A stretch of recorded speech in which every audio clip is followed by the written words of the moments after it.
Hello, everybody, and welcome to Season 3, Episode 3 of... Dudes of Kung Fu. Hey, how are you, Alex? That was awesome. It took you almost a moment there to remember what episode and what season we're in. You know what? I think my mind is fried today. I'm having a little bit of an off day, and quite frankly, I'm a little jealous of you down there in sunny freaking Florida in your tank top, and I'm sitting here freezing my nuts off in 20-degree weather. Well, don't worry. I'll be joining you soon enough. I'm actually flying back from Miami tomorrow just in time to get some pretty heavy snow, I hear.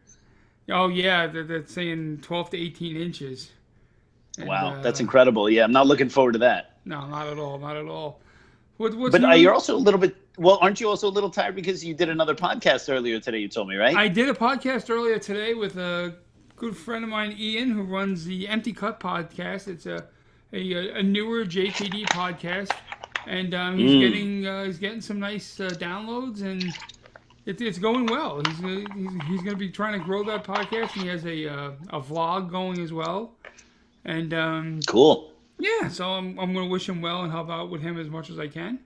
So yeah, that's great. I'm a little mentally fried. Well, also speaking of downloads, it looks like we just broke 18,000 downloads for the Dudes of Kung Fu podcast, which is pretty awesome. Yeah, we're at 18,700 and change now. So wow, that's great. Yeah, it's really this podcast is really taken off, and man, we are so grateful to you listeners, and all the positive feedback, and Alex and I are having a lot of fun with this, and we are having a lot of fun. Yeah, it's fun. I mean, we enjoy this shit. Yeah, we have, like you said, we get a lot of positive feedback. We also get negative feedback that we generally ignore. And other than that, where's the delete button? Speaking of that, actually, one of the things that people complain about, some people complain about our podcast is that sometimes we talk about MMA, and then Sean and I have kind of come to the conclusion that we are perhaps the only Wing Chun / Sean being a JKD person as well, who actually enjoy MMA. It seems that a lot of Wing Chun people, especially perhaps some Jeet Kune Do people, tend to have almost like an adversarial relationship with MMA. Like for some reason they feel somewhat threatened by it, or maybe they just don't know about it. But whenever we tend to talk a little bit more about MMA, we always get a bunch of complaints like, hey, I love this stuff you said about Paxao. I didn't really get any of the stuff you said about Conor McGregor. So we were kind of floating the idea of perhaps doing maybe like a monthly podcast, like a Dudes of MMA, where Sean and I just talk about MMA. And then those of you who are interested in that can listen to that podcast. And then hopefully we can also interest some people from outside of the whole Wing Chun / JKD world to listen to us over there as well. If that's something you guys are interested in, go ahead and let us know. I mean, Sean, what do you think about that idea? I'm loving that idea. I think we can play it in two different ways. One of the things we avoid on this podcast, I don't think intentionally, but just never comes up, is because we're so Wing Chun and Jeet Kune Do specific, we don't talk about other aspects of combat sports. So we will chat with, say, like the UFC and a Conor McGregor fight coming up. But I think if we had a Dudes on MMA or Dudes of MMA podcast, monthly podcast, we can not only talk about like upcoming fights and things to that effect. Maybe we both trained in Brazilian Jiu-Jitsu. We both have some wrestling. Maybe we could talk a little bit about underhooks and maybe help school some people that are kind of new to MMA or are not familiar with certain things. We can talk a little bit about at least I know you and I can talk about guard and mount and different just a little bit things like that. I think it would help out also. So I think the primary focus of it would be UFC and Bellator and things to that effect. But I think we could also expand our fight strategy talks a little bit into MMA, and I think that would be fun. I think Absolutely. I think that audience would build also. I think it's something we should do if people will listen. Cool. Well, as people know, this is the now third episode of the new season, which this season we have a special format. So far, we've been taking each episode to discuss one of the forms of Wing Chun, and tonight we're going to talk about the famed Buji form, the third form of Wing Chun. You're not allowed to say that out loud. So after you listen to this podcast, we're going to be sending out an agent to kill you because you will know too much. Listen to the podcast and then burn it. This podcast will self-destruct. they'll be burning iPhones after they listen to it, so that it doesn't exist. So like it will follow basically a similar format that we've done for the Siunam Tao and Chumkyu topics. Where basically we're going to break it down into about 4 subtopics, and Sean and I will give our different takes on what we think about those things, and we'll go from there. And then I guess this means next week we're going to talk about the wooden dummy. Ooh, speak of yourself. Oh, don't you call it the faux shan? Isn't it called the faux shan? The faux shan, right? Exactly. The faux shan. Yeah, I'm going to teach about how the only real wooden dummy is one that spins. You know, the spinning ones, those are really cool. I saw that one on No Retreat, No Surrender. And I realized that is the only way to train real Wing Chun, is that your dummy spins or has 19 arms, or, you know, you add an extra head to it or something like that. So we'll discuss that next week. So as for this week, we're going to get into Wing Chun's third form, Buji. Now, first subtopic for this year is, you know, kind of like what we discussed with the other ones. What does Buji mean? The actual words, how do we translate it, and so on and so forth. So Sean, how do you translate the terms Buji, and what do you mean that to mean in some detail?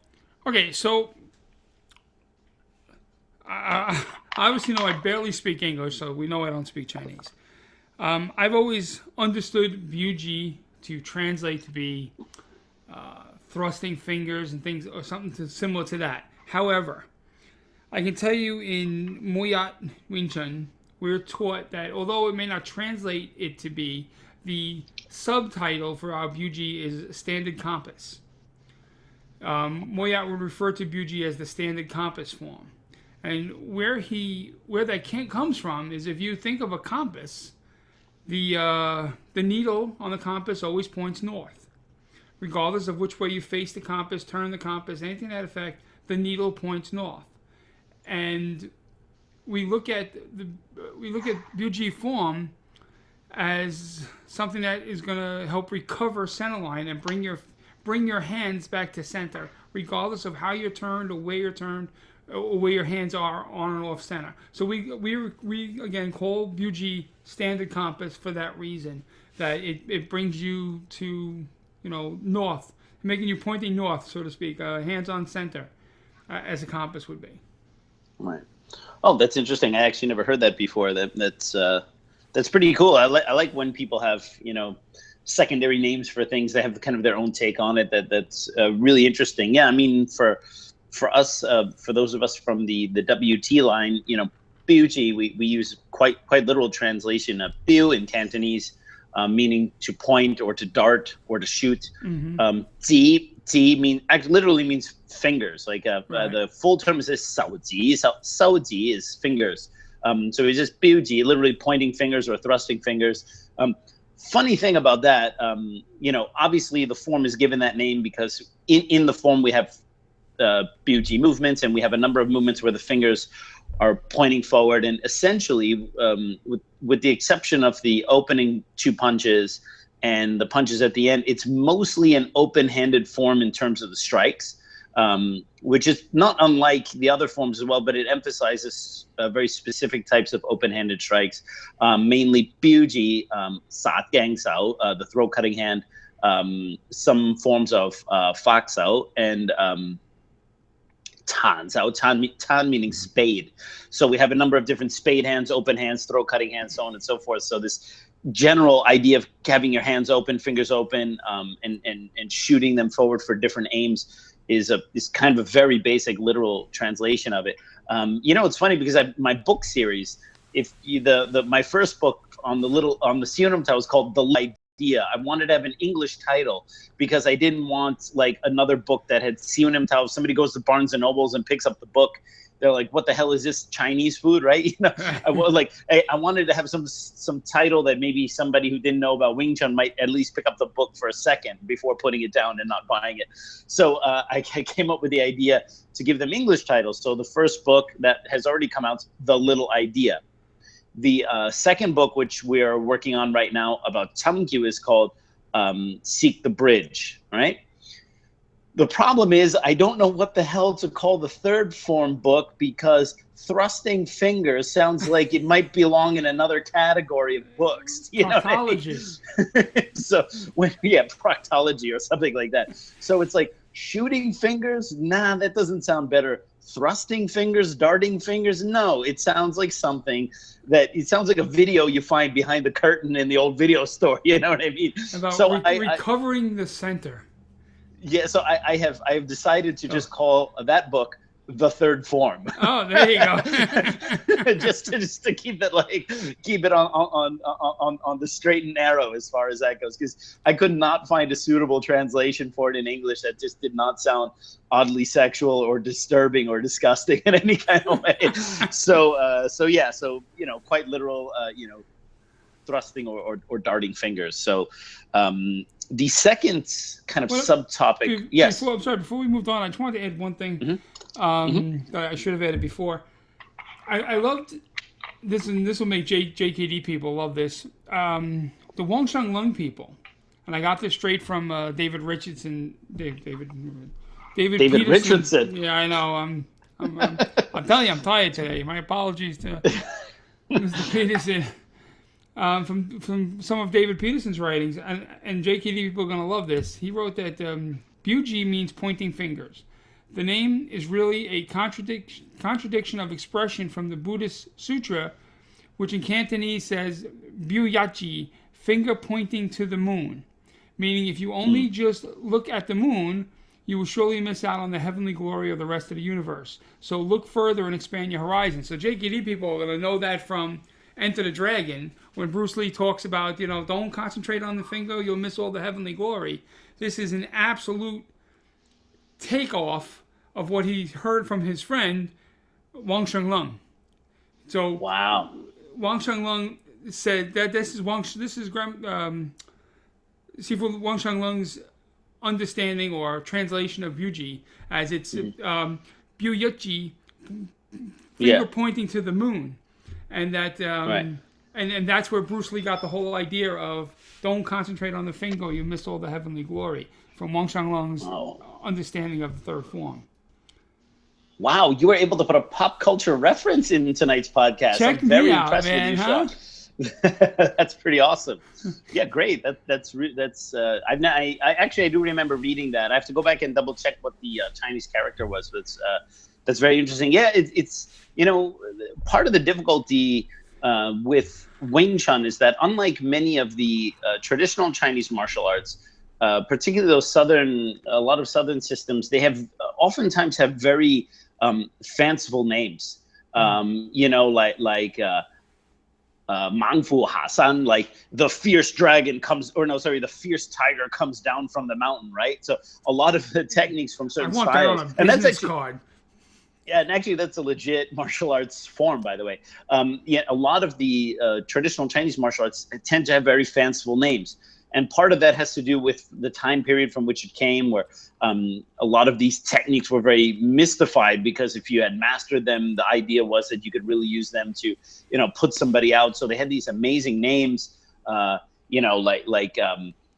with tigers and dragons in them. And, some people even, I think I mentioned on a previous podcast, it's like I think in the Pangnam system, he actually does like a two-fingered Buji on the wooden dummy, which is called like the poisonous snake shoots venom or something like that. And you can tell the older strains of traditional Chinese martial arts. That could be the name of your third book. Poisonous snake shooting his venom. That still sounds like it belongs to the adult video section, man. See, nothing that you can come up with sounds any more legit than like the third form. So I'm totally rested on that one. So the interesting thing is a lot of the other Chinese martial arts have these extremely fanciful names. And if you look at the older strains of Wing Chun, when you look at the old Xiu Lin Tao, like if you read the stuff that Jim Rosolando wrote in my Xiu Lin Tao book, a lot of the names of the movements were a lot more fanciful than what we have now. And Wing Chun techniques are extremely straightforward in terms of their use, which is why even within the same family, you may have different family members, for example, in Hong Kong that use different terminology for the same things. So because they're just describing the action or the movement that's being done, as opposed to describing a fixed position. So literally, pak sao means I mean, if you go up to a person who doesn't know Wing Chun, but they're a Chinese person, right? And someone who speaks Cantonese, and you ask them, what does pak sao mean? They would clap their hands together like giving an applause, because that's actually the common term for giving an applause, is clapping. So it's literally the sound that's made by clapping. So pak sao is quite literally slapping hands, right? And so as a result, some of our movements, the names of them and the names of the forms are so utilitarian that sometimes people tend to overly mystify them, because they almost can't accept that it might actually just be a really simple meaning. And so they want to come up with these things that are like a lot more profound or whatever. And those meanings may be embedded into the system, but the name of the movement is literally just slapping hand. Just taking your hand is slap, right? So, that's what it means, so like, that's it, right? And so it's interesting. It's always important when we discuss these things to understand what the deeper meaning may be in terms of the context of the martial art, but sometimes not to over demonstrate what we believe these things to mean, because I believe at some point Wing Chun made a drastic change from using these very fanciful names to using something that was extremely straightforward and practical. And that's from the very beginning of the system, all the way to the advanced stuff. I mean, some of the names of the movements, even in the knife form, which we'll discuss when we do the knife podcast, they're just like the cross knife in character 10, which is in the 8th set. It looks like the Chinese number 10, which is a cross. So it's literally just called the number 10 knives. Because why? Because it looks like the number 10. Right? Yeah. And then we have this one movement in the 7th set where the knife goes up and the other one comes down like this, and it looks like part of the Chinese character for 6. So it's just called the character 6 knives. It's not like the destroying knife position or something like that. So so that's always something to be mindful of when we think about the names of these movements, is that sometimes they may actually be a lot simpler than we want them to be. The next thing I guess we want to discuss is there's a famous saying, and this goes for most of these schools of Yip-Man Wing Chun, and it's Buji but chut moon. Buji but chut moon, or Buji chut moon if you're using more informal speak, which literally means the Buji does not leave the door, or Buji does not leave the gate. Now, many people have a pretty similar take on what this means, but sometimes there's some variations on that. So, have you heard this saying before, and what do you think of it? I've heard it, and my take on it is that, okay, so in my understanding of the forms and how they relate to the system, and I've said it on the podcast many times, right? So you learn something in the first form. You learn to move it in the second form. You learn to recover it in the third form. So Buji, in my eyes, is the recovery form, right? It's for recovering center, recovering structure, recovering balance, recovering control, anything you've lost through the performance of the fight. And I think that if you look at Buji and you're an experienced martial artist, you can see that in the design of the form, you could see where it was looked at in a way that, okay, Wing Chun people, if they make a mistake, are going to make a mistake with this and need this to recover. So it kind of points out not flaws within the system, but it points out common errors that Wing Chun people make when they get into a problem in a fight. So if someone was hyper analytical and a little bit anal, they could look at the idea of the third form and say, hey, if I examine this form, I could see how to beat Wing Chun people. I don't believe that to be true, but I believe that to be the thought process behind it. That if you examine the third form, you can kind of come to an understanding of where do Wing Chun people need help in learning to recover. So you can see that, Wing Chun people, when they do this, need to recover center this way. The form teaches you certain things that Wing Chun people do, not wrong, but when they make a mistake, they tend to make these mistakes, and they need the lessons of the third form to recover them. And that could be a lesson plan on how to beat Wing Chun. So that there's this idea of, don't let this form leave the doorway because you're telling people how to beat us. And that's my take on it. Right. Well, that's interesting. I mean, I think whether you believe that the Buji form is kind of the blueprint for how to defeat Wing Chun people, or you believe that Buji is like a collection of very special techniques that Wing Chun practitioners may use to defeat other opponents, either way, there's something about the Buji that the founders don't want to give out. They don't want to teach it openly, right? So generally, the Buji was only taught to relatively loyal students, and nowadays people can go on YouTube and teach themselves the Buji form, whether they're actually a student of somebody or not. And in the old days, why not? They teach themselves the rest of the forms, right? right.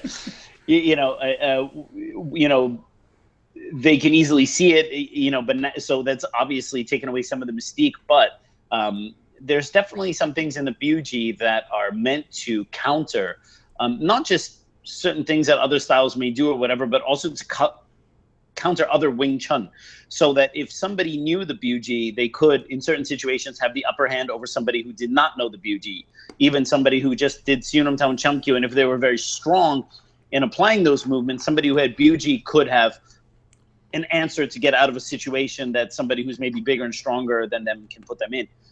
The Buji, generally, as it's taught in most WT streams, they don't use the word emergency situations. This is something that you hear in a lot of the other Wing Chun lineages. It's not something that Leung Ting really uses. We'll actually get to this a little bit later. That's one of the other subtopics I had for tonight. So I don't want to go too much into that, but they're basically two things that the Buji form that I teach and the applications that are there in kind of school. And one is what we call rapid resolution, right? Meaning that if you punch somebody in the face full power and they're a strong dude or whatever, they might be able to take a very hard punch to the jaw or something like that. But if you really crack someone right on the neck, like that famous video in the military where that guy was standing there and he asked the other guy to give him that chop on the neck, and he just chopped them and the guy just dropped, right? So there's certain, and that has nothing to do with disabling pressure points, and that has nothing to do with any kind of hocus pocus or whatever. It's just there's certain ways that you can hit somebody on the body, namely ways that are mostly illegal in MMA, that could give you the upper hand if you were in a situation where you had to hit this guy at least hard enough to stun this guy to get out of there. You might not be able to beat this guy down, but you could hit this guy in a certain way that could at least stop them and you could run, right? So that's what we call rapid resolution. There's certain ways of doing elbow strikes, and there's certain ways of hitting someone in the throat, or certain odd angle punches that we may need to use. That could give us the advantage, especially if we have the element of surprise on our side. So this is kind of, at least in the WT approach, is kind of one shot, go in, kind of finish the guy kind of idea in Buji. On the other side of the coin, we have all the stuff that you would need if you lose position or need to recover, which is somewhat similar to what you were talking about before. If you're put in certain situations where you're off angle or your hand's in the wrong place or something like this, how do you recover and get back to doing what you want to do? How do you fight from some strange side-on positions and things that are perhaps a bit atypical for standard Wing Chun? So we don't like to call it, I sometimes use the term emergency situations because that's the general term that's bandied about by many of the other Wing Chun people. But I actually hate that term for a certain situation, because for a certain reason. And the reason is this: if anybody's ever been in a situation where they need to defend themselves, it's always an emergency. Yeah, it's always an emergency. I don't care how calm and cool and collected you are. All right, you might even be a bouncer. I mean, you may even legitimately work as a bouncer that has to knock people out on a regular basis. And when somebody steps to your face, your heart doesn't even skip a beat. I mean, you could be even that hardened dude, but the moment something's on, I mean, there's something that kicks in. You are essentially in an emergency, because any fight could easily go south very quickly. You could even just fall backwards and land on your head on the sidewalk, and that is like the end of you. You know what I mean? So to deem certain situations in a real fight as like non-emergency and other situations as emergency, I find that's an extremely superfluous and ridiculous distinction, right? 100% agree, because there's nobody's going to sit there and say, okay, let me fight him with my Silam Dao and Chun Q techniques first. If this doesn't work, I will resort to my emergency techniques if needed. No, let me knock the motherfucker out real quick. You know? Yes, exactly. So I, you know, sometimes I refer to like emergency situations or whatever, just because that seems to be the running term that Wing Chun people are using. And I think we are all somewhat in agreement what that means, although purely speaking, I think it's actually kind of stupid. I think every fight's an emergency situation. What I mean by that, and perhaps the better term, is how to fight from compromised positions. Right. So basically, the reason why the Buji is not given out openly, at least on the WT side of things, is that they teach two very important things that would give you an advantage over either bigger, stronger attackers or another Wing Chun person who may not know this stuff, and that is the ability to end the fight a little bit more quickly, or to get out of compromised position. So that's why we sometimes say the Buji doesn't leave the door. You know, going along with what Alex just said, I remember when I learned Buji from my Sifu, I remember asking the question, Alex, forgive me if I use the wrong term for the movement, but I'm sure you can correct me. I always just call it a shifting futsal, so you know what I'm talking about? Okay? Yes. And then you come back. And I remember saying to my Sifu, like, what's the deal with wanting to do this? Like, because I saw so many people looking for reasons, looking for ways to use it, like opening up a door and to come in, all this kind of, you know, looking for a reason to have this shifting futsal, and then we come back with wusao. I don't know what you come back with. But, and he said to me that Moyat explained it to him as this wasn't the movement. You were, you know, although yes, it could be used, but this wasn't the lesson. Moyat said the lesson was the recovery. That when you're getting shifted, if you're turned, this idea of, you know, the connecting the hip, the elbow, and the wrist to get back to center is the recovery. And then when people look at Buji, I've even gotten this question from people that I talk to, like, you know, they'll say, well, why do I come out wide? Or why do I come out here when I should be staying on center? And I use that what Moyat told my Sifu is that oftentimes the lesson in Wing Chun, in Buji, is not the initial move, it's the recovery from the initial move. You have to keep in mind that it's a recovery form. So it will put you in a bad position to teach you how to recover from that bad position. And one of the examples, if you don't mind me continue talking here, is in the first section when you do the shifting the elbows, and you're shifting the elbows, that I've had people say to me, oh, I don't like that because I feel off balanced. Well, that's a good thing, because you should be learning how to shift like that without getting off balance. And if you are turning and feel yourself getting off balance, the lessons from doing that will teach you how to recover your balance while moving. You know, that when people change the form, because that section makes them feel off balance, I kind of feel like they're hurting themselves. Because they'll say, okay, instead of doing that full turn, because they feel off balance, they do a 3/4 turn. I perfectly understand why. Because you feel more secure in doing that. But you're losing out on the understanding of the lesson of how to recover from that unbalancing. That shift, if you're getting unbalanced, is teaching you need to work on your balance. You're not doing something correctly with your shifting. You know, your elbows are not seated wrong. You're whatever the reason is, you're not doing something right. And that shifting in that first part of the form, one of the many lessons is, hey, are you able to shift without losing your balance? If not, you need to recover. And there's important lessons here that people, I think, don't see. And anyway, so my going back to my initial thought process on this is, when you look at Buji, if something makes you feel uncomfortable, it makes you feel uncomfortable for a good reason. It's teaching you how to recover from it. If you don't like something bringing you off center, It's bringing you off center so you learn how to recover center from it. Sure. Well, that makes a lot of sense.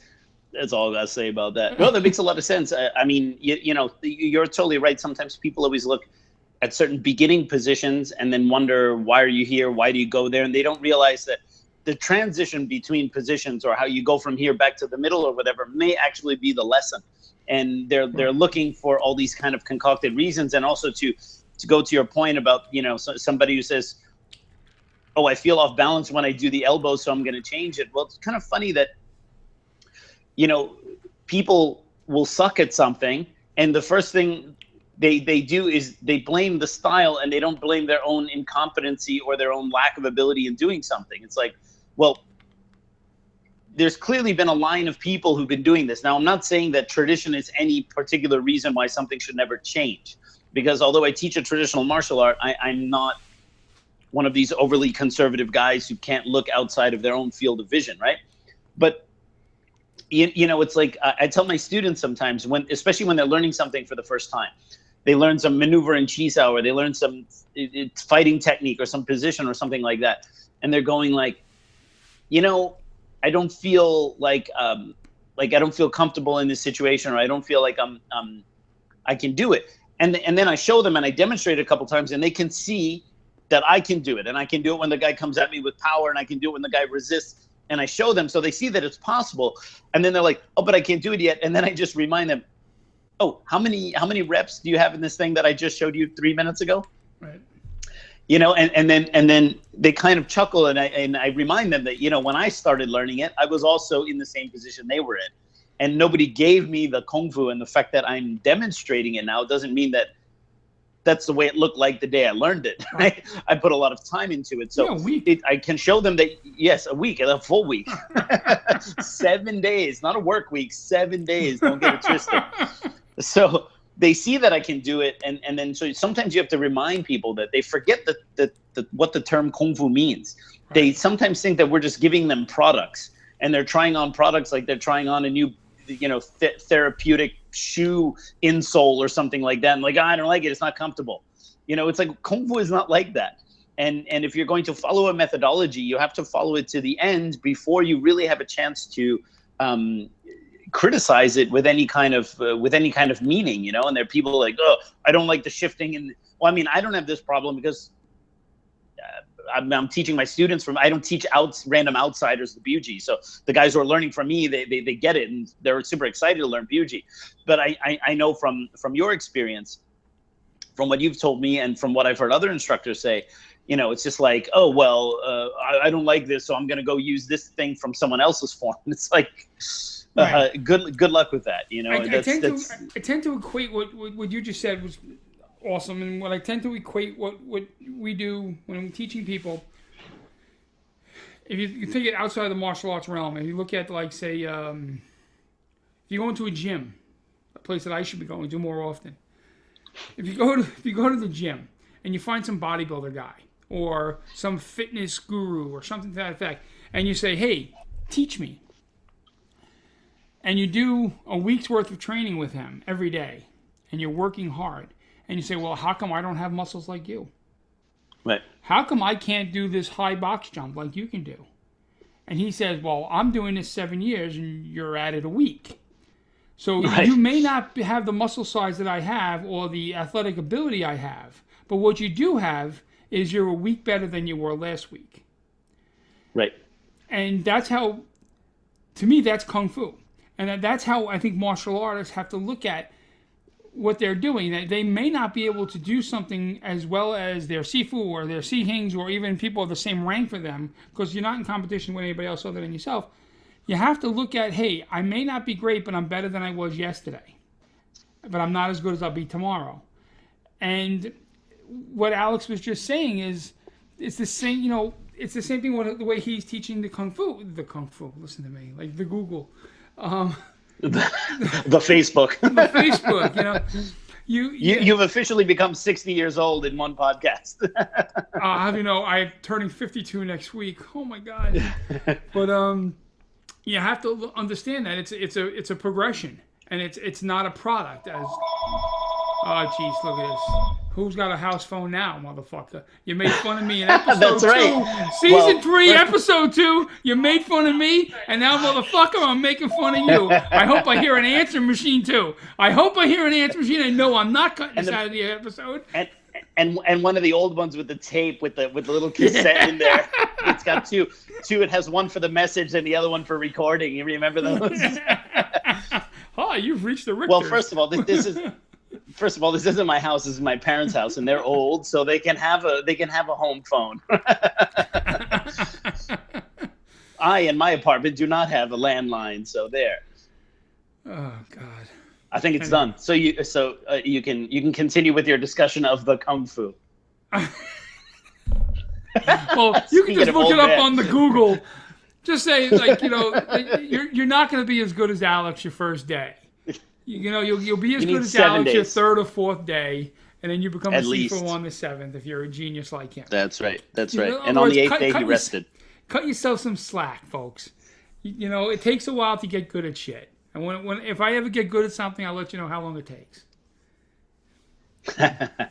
Fantastic. You know what? I actually, while we were discussing, I put another subtopic for us to talk about, which we've talked about in the other forms, but I didn't write it originally for tonight. But it's a pretty quick one to answer.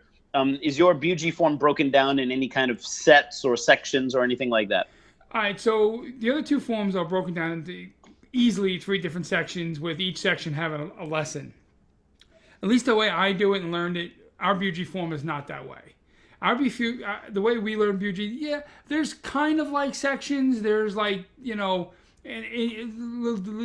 section that kind of deals with short range power, and the third section kind of deals with churn Q power, like long range.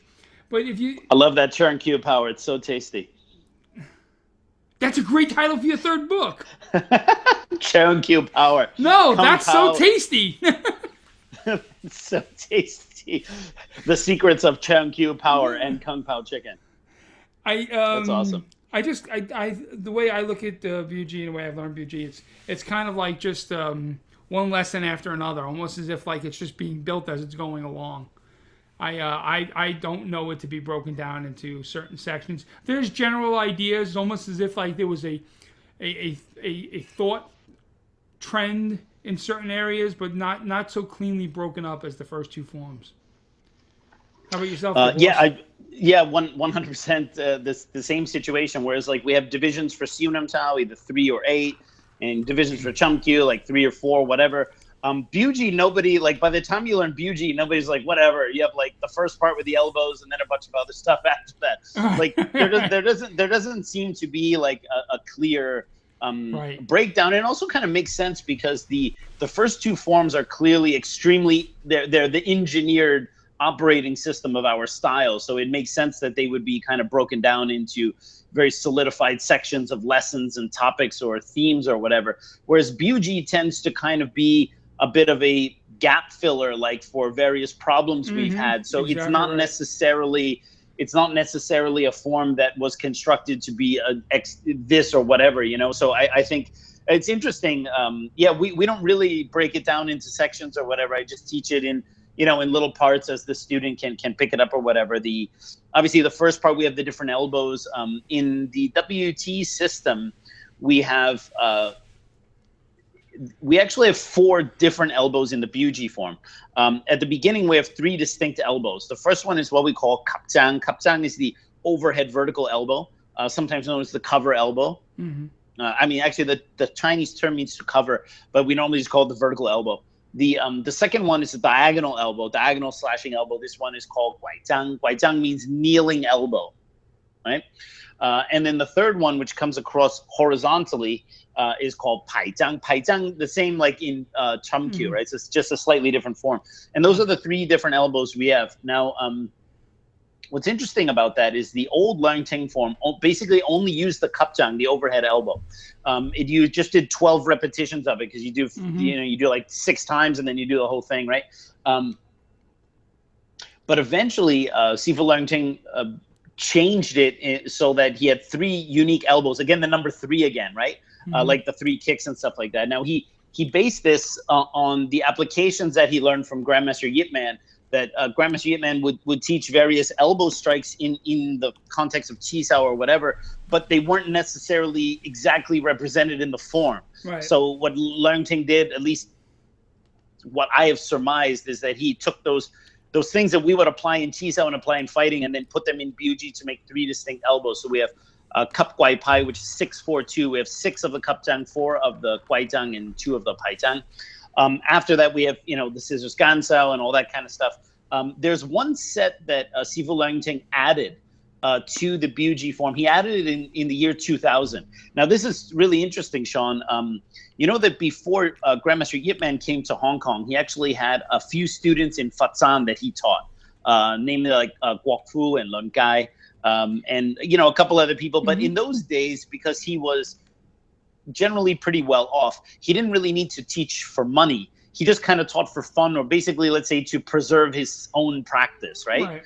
Because as many people know, one of the best ways to keep your own practice up is actually to teach.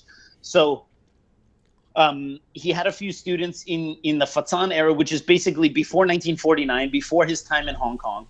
And when Sifu Leung Ting was researching the book Roots of Wing Chun, which was like in the 90s, he went to Fatzan to meet with these original students of Grandmaster Yip Man and compare what Grandmaster Yip Man taught them to what he taught later in the Hong Kong period. And as we know, during the Hong Kong period, Grandmaster Yip Man changed things. Like, he changed the wooden dummy from 108 to 116. He changed the choreography in different forms and things like that. He changed the hell out of the knife form, I'll tell you that much. So it would be curious then to look and see what these guys in Fatzan did, right? So when Sifu Leung Ting went to Fatzan and he looked at the Buji form, he noticed that it was more or less the same.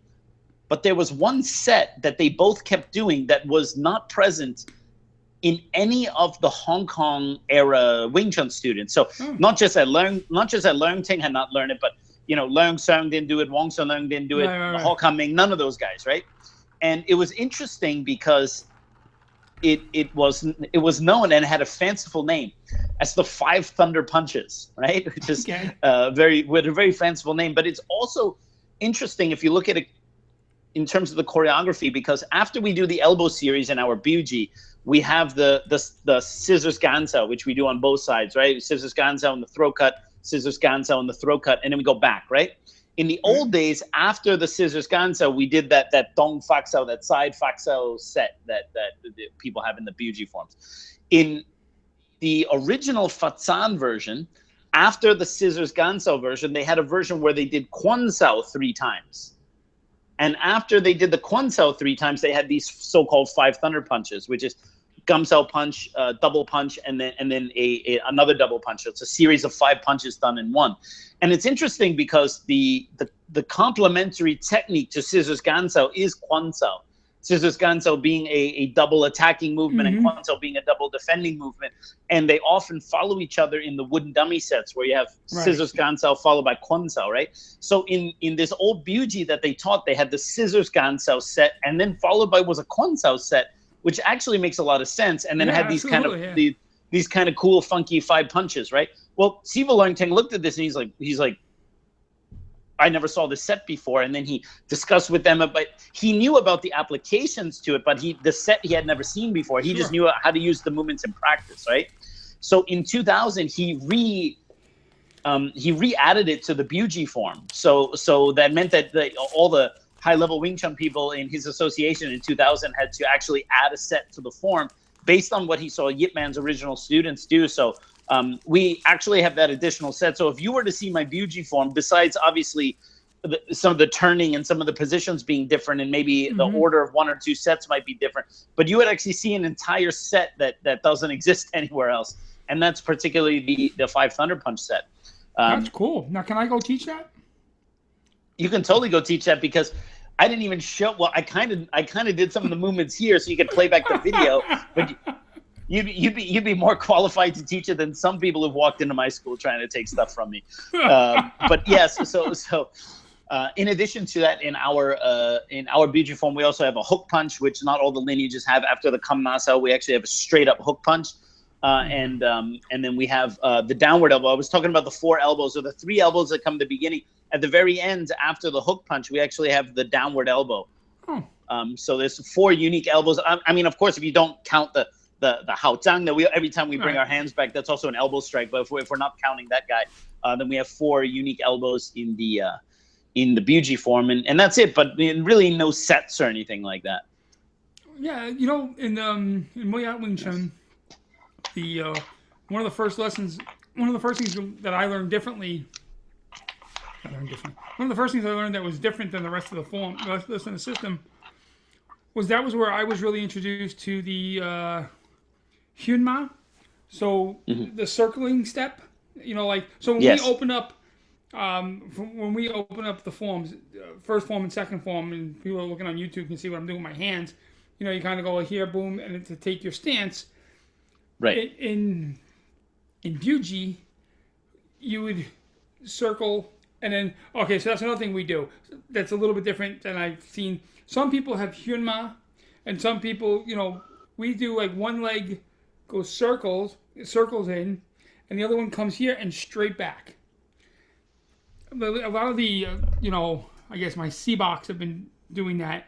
And I don't think Moyat standardized it. It was kind of like he was fine with it if he did that. You know, I think he initially taught it as both legs being like Hyunma, just circling. But a lot of my C-Box do straight back. Some do straight back on both sides. Some do a circle and then straight back. And I like it, and that's how my Sifu has me doing it, and it's great for many things, changing angles and you know throws and trips and things to that effect. Yeah, you guys also use that as a sweep as well. Yeah. I think it's how we do it as well. Yeah. Now, do you do the straight back or do you do a circle? When I say straight back, we do a circle. You know, like so, like one leg comes like literally circles into position. The other leg comes out and then sweeps straight back like one side of a triangle. Right. Yeah, I know what you mean. In our Buji, we do you know, basically after you do the elbow and then you do the Bu and the satsao, then we do 3 circles. I think you guys do 2, right? Correct. Yeah. So we do 3, but the first one is a little bit different for those people who can see my hands here, my sexy fingers, right? The first one because sexy fingers. That's what you can call the third book. That's perfect. That totally doesn't belong in the adult section. Sexy fingers, the third form of Wing Chun, right? So after we do the various elbow strikes and then the Bu and the Sat, our feet are together for working on the timing. And then from there, the first one is not the same. The first one we circle forward, and that kind of brings us back to the frontal stance. So that one is a little bit different. The second and third, we actually circle behind and do the full circle like that, and that would be like for the sweep. The first one is kind of what I call like a barn door step or a saloon step, where you just kind of go like this, and this is when we're kind of falling back and recovering. It's one of the steps we use to throw, but the last 2 circle steps are a little bit different. As far as the cutting straight back step, we do that in our normal footwork. So when the students are beginners and they're standing in the stance and they advance into the arrow step, when they bring the front foot, the unweighted leg back, they cut straight back and then go here as well. So we actually have that cutting step. We don't do it in the Buji, but we do it like in the regular advancing and retreating footwork. Sure, gotcha. Yeah. Actually, the other thing that I want to talk about after the sets, we talked a little bit about it, like emergency situations, so on and so forth. What is the actual usage of Buji in the system, which we kind of touched already a little bit in the opening part, but in terms of the system, okay, as a fighting system, so where does the Buji really fit in for you? Okay, so I mentioned it a little bit before. I emphasize returning or recovering. That's the emphasis on Buji. That like again, first form you may learn center line. Second form you learn how to move center line properly with good structure. And third form is if you lose control of center line, safe ways of getting back to it. Safe and quick ways of getting back to it. The other thing that I find with the third form, and you know, if you may disagree with me, it's fine. You can yell and scream and throw shit at me. It kind of like gives you permission to break the rules of Wing Chun a little bit. when you're in an emergency. And, I know this, I've said this before to people, and it kind of upsets some Wing Chun people. So, like, in Wing Chun, we don't chase hands. But, the Bu Sao section, if you're getting overwhelmed with shit and you're throwing stuff out just to recover center line, not that you're changing, it's almost like you're chasing hands there, because you're trying to recover that center, and you're trying to just get shit from hitting you away from, you're kind of trying to recreate that triangle in front of you. And there's other things in the form that when you do it, it's kind of breaking the rules of Wing Chun a little bit. And it helps you, kind of gives you the permission to break those rules and then get back to proper structure again. At no time in a fight should you be bending over with your hands over your head. That's not very Wing Chun. But if you find yourself there, it's going to teach you how to recover and give you space. And the way you have to recover and give you space is not very Wing Chun-ish. At least, how we learned it. This opening up like this is just not very Wing Chun-ish. But it gives you a chance to do it, break the rules of Wing Chun, and then get back to center. So I think I look at Buji that way. It's like, okay, listen, we know that these are the rules, but you may have to break these rules once in a while, and here's how, and then get back. And that's how I look at the form a little bit. Yeah, sure. Actually, I have a very similar take. I think what's also great about Buji, like you said, it's like you have a chance to kind of move your body in ways that you've been told not to do previously. Exactly. in the lower levels, which is also great. Just even from a movement and like a kind of a physical fitness perspective, it's great to actually have an increased movement vocabulary. One of the things in the Buji form as we teach it, and usage wise, I basically already answered that question. Usage for us, it's either rapid resolution or dealing with a compromised situation or position. And that's essentially it. And so you need to have a strong foundation for any of those things to kind of make sense. One of the things that Buji does movement wise is, if you imagine, like, for us, we say, like, when you learn the CHUN'S form, it's like you're wearing a corset, around your midsection, right? So you have a very upright posture. You're only supposed to wear that when you're doing the form? I've been wearing it for years now. You have a kind of an upright posture when you're doing the first form, and then you essentially keep that posture while you're doing the second form, the Chumkyu, right? But then when you learn Buji, you can take that thing off. Right. and then suddenly your midsection can move, because, for example, to be able to get the elbow tip to the center, you actually have to rotate your thoracic spine, the middle part of your spine. And in standard Wing Chun, actually your T-spine doesn't have much rotation because it moves with your hips and the rest of your body. But in Buji, you have this awesome spinal rotation, which helps to engage the hips and helps you to move in a lot freer way than in the previous form. So it's really great for movement wise to kind of take that off. And power wise, I suppose one of the reasons why Buji is mystified, which is kind of the last thing we were going to talk about, is because there's certain methods, at least in the WT system, for not just these beautiful things of rapid resolution and getting out of compromised positions, but there are certain movements in Buji, like spinal rotation, and then also this extreme focus on tendon strength. So one of the reasons why we do the Sanbaiji movement at the beginning, where you're kind of flicking your fingers in different directions or whatever, we're very hardcore about keeping the fingers together so that the tendons stay absolutely straight and they pull while you're going from side to side, so that you are strengthening the tendons through the wrist and the forearm, which will help you to increase throwing and launching force. So which brings us to one of the ideas in Buji. If you imagine that the lower level students, they kind of learn to push the punch a little bit, like with the elbow, right? Like pushing into the wall bag. And this is not the highest way of punching in Wing Chun, but it's kind of a start, because they have to develop the elbow power and things like that. As we get into the Buji levels, we want to transition our punch into more of a throw.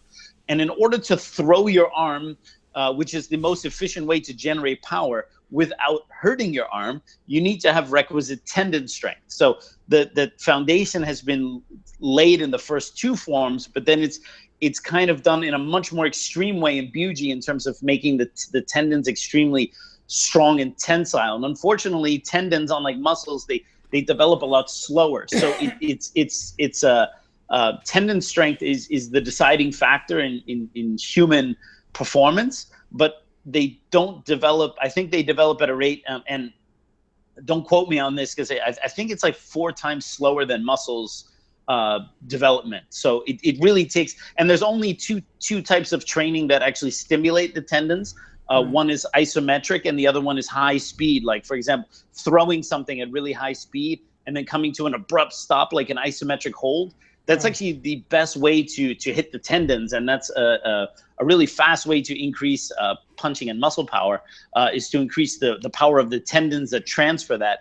And you see a lot of these things in the Buji form. What high-end trainers now are starting to understand about how tendons are developed, you actually see these things in the traditional forms. So that's part of it too. And then developing what we call turnkey, fartlek or long bridge force, is also part of that as well. So I perhaps certain usages and also the development of certain types of power in Buji is one of the reasons why it's been mystified. So wow. That's all I got to say about that. That's it. That's awesome. Those some good information tonight, bro. So remember, this podcast will self-destruct. This was a good podcast. I really enjoyed this a lot. I actually learned a lot from you this was a lot of fun. Good. Yeah, I learned a lot from you too. It was really great to talk about this. Like we've told the audience before, but they probably don't really realize it. I mean, this is really the first time we've had these conversations in depth about these topics, because we generally don't go there. We generally talk, a little bit more general about martial arts, and we don't go into the nitty gritty of things. So, and I think that's how you and I became really good friends. We didn't pump each other for information. That's right. That's right. You know what I mean? Although I was very interested in that Moyat Longpole book, I'll tell you that much. I was like, that was really cool. Did I ever get you so awesome. Did I ever get you that? Didn't. No, you didn't. Oh, I got to work on that. Sorry. Yes. No problem. I'm still here. I'm not going anywhere. I know. I'm trying. Awesome. Well, just real quick before we end it here, I want to remind all you guys to like us on Facebook, the Dudes of Kung Fu Facebook page, if you have not done so already. When you like us, go ahead and share the page. Let everybody know that you are into the Dudes of Kung Fu. Also, if you guys could write reviews on iTunes, those are very helpful to get the word out there. We surpassed 18,000 downloads, which is really great, but that's just the tip of the iceberg. We really want people to know about this podcast. I think it's getting better and more smoother as we go along, and the topics more and more interesting. So let people know that you like it. We're also on Twitter. There's a Dudes of Kung Fu Twitter. You can follow every time a new episode comes up, we try to update that as well. And for those of you who don't listen to this on iTunes, or you listen to it on YouTube or whatever, it's also available, I think, for Android. It's at Podbean. Yeah. It's at basically anywhere fine podcasts are found, you can find us. So please don't forget to plug it, like it, use social media to get the word out there, and we really appreciate it. As always, if you guys have any ideas about episodes or things you want us to talk about, let us know. Send us a message at Dudes of Kung Fu Facebook page, and one of us will answer it, hopefully at some point, sometime in the near future. Also, for those of you who are interested in my exploits, you can go to sifualexrichter.com and follow all my nonsense there. Go to SoundCloud, listen to the Kung Fu Genius song, and if you guys are, of course, interested in training with either myself or Sean, you can get more information through the Dudes of Kung Fu pages. So that's it for today. Hey, right, Sean, folks, this was a lot of fun. Thank you. Next week in Mukyangjang, so get your wood ready, babe. All right, guys, take care. Bye.